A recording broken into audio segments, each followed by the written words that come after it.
السلام علیکم سامعین و ناظرین، جو لوگ یہ کہتے ہیں کہ ان سے گناہ نہیں چھوٹ رہا ہے تو وہ گناہ کیسے چھوڑیں، ان کے لیے بہت ہی نصیحت آمیز واقعہ ہے جس کو میں آپ حضرات کے سامنے سنانے جا رہا ہوں۔ واقعہ حضرت ابراہیم ادہم رحمۃ اللہ علیہ کا ہے، تو غور سے سماعت فرمائیں کہ گناہ ہم اور آپ کیسے چھوڑیں۔ کہ ایک مرتبہ ایک نوجوان حضرت ابراہیم ادہم رحمۃ اللہ علیہ کے پاس حاضر ہو کر کہنے لگا کہ حضرت میں گناہ نہیں چھوڑ سکتا، مگر آپ کوئی ایسا طریقہ بتا دیں کہ جس سے میں گناہ بھی کر لوں اور سزا سے بھی بچ جاؤں۔ اللہ والے فوراً منہ پر تھپڑ نہیں لگا دیتے بلکہ حکمت عملی سے جواب دیتے ہیں۔ چنانچہ حضرت رحمت اللہ علیہ نے فرمایا، بھائی میں تمہیں چند تجاویز بتا دیتا ہوں۔ حضرت ابراہیم ادہم رحمت اللہ علیہ نے کہا کہ نمبر 1 میں یہ ہے کہ تم جب گناہ کرنا چاہو تو کسی ایسی جگہ پر جا کر گناہ کر لیا کرو جہاں اللہ تعالیٰ تمہیں نہ دیکھتے ہوں۔ اس نے کہا، حضرت یہ کیسے ہو سکتا ہے کہ میں ایسی جگہ گناہ کروں جہاں اللہ تعالیٰ نہ دیکھتے ہوں؟ وہ تو ہر جگہ دیکھتے ہیں۔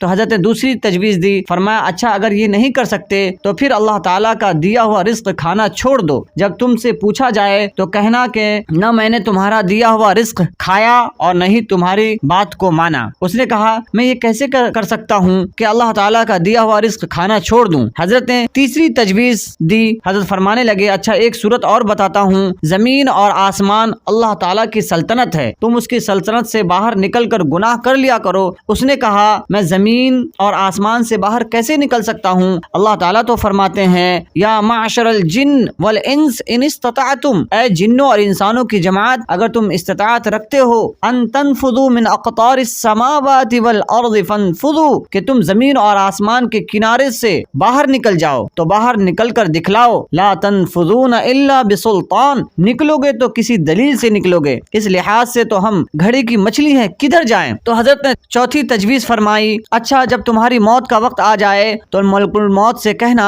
کہ ابھی تھوڑی دیر انتظار کر لیں، مجھے توبہ کرنے دیں۔ اس نے کہا، حضرت قرآن میں اللہ فرماتا ہے، اذا جاء اجلهم لا يستأخرون ساعة ولا يستقدمون، جب موت آ جاتی ہے تو پھر نہ وہ ایک لمحہ آگے ہوتی ہے اور نہ ایک لمحہ پیچھے، فلا يستطيعون توصية ولا الى اهلهم يرجعون، نہ وصیت کر سکتے ہیں اور نہ اپنے اہل خانہ کی طرف لوٹ سکتے ہیں۔ اس وقت تو کچھ بھی نہیں کر سکوں گا کہ وہ تو ایک لمحہ میں آ جاتی ہے۔ حضرت نے پانچویں تجویز فرمائی، اگر یہ بھی نہیں کر سکتا تو پھر میں تمہیں ایک اور بات بتا دیتا ہوں، جب تمہاری قبر میں منکر نکیر سوال پوچھنے کے لیے آئیں تو تم کہہ دینا کہ میری قبر سے باہر چلے جائیں۔ اس نے کہا، حضرت میں فرشتوں کو یہ کیسے کہہ سکتا ہوں کہ میری قبر سے باہر چلے جائیں؟ حضرت نے چھٹی تجویز فرمائی، اچھا ایک آخری بات بتا دیتا ہوں کہ جب قیامت کے دن اللہ رب العزت تمہارے جہنم میں جانے کا فیصلہ فرما دیں تو ضد کر کے کھڑے ہو جانا کہ میں تو جہنم میں نہیں جاتا۔ اس نے کہا، حضرت میں اللہ تعالیٰ کے سامنے کیسے ضد کر سکتا ہوں؟ 7 نمبر میں حضرت نے فرمایا، اے بھائی